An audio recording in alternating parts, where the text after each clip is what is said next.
Punjab college میں جو واقعہ ہوا تھا اس کے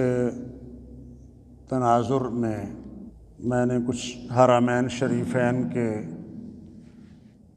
ائمہ کے خطبات دیکھے، کچھ احادیث وغیرہ کا مطالعہ کیا کہ جو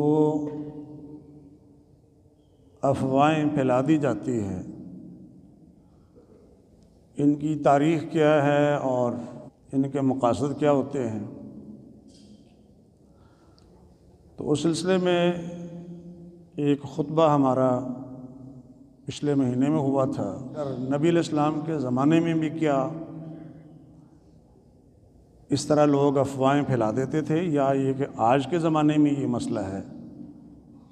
جب یہ سوشل میڈیا کا دور ہے تو لوگ کوئی نہ کوئی افواہ چھوڑ دیتے ہیں۔ کتاب و سنت کی تعلیمات سے یہ بات معلوم ہوئی کہ جہاں بھی انسان ہوتے ہیں 19-20 کے فرق کے ساتھ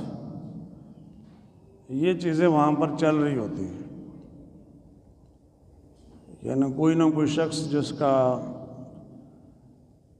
کریکٹر لوز ہوتا ہے وہ کوئی بات جو افواہ ہوتی ہے، جھوٹی خبر ہوتی ہے، پھیلا دیتا ہے۔ یہ صرف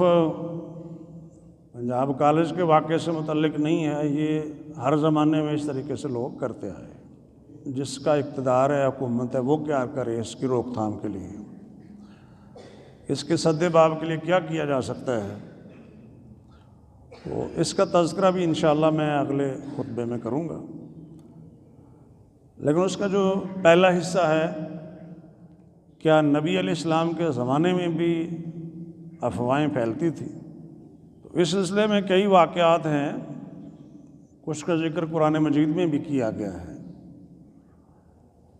لیکن آپ کو نظر آئے گا کہ اکثر و بیشتر منافقین قسم کے لوگ وہ افواہیں پھیلاتے تھے۔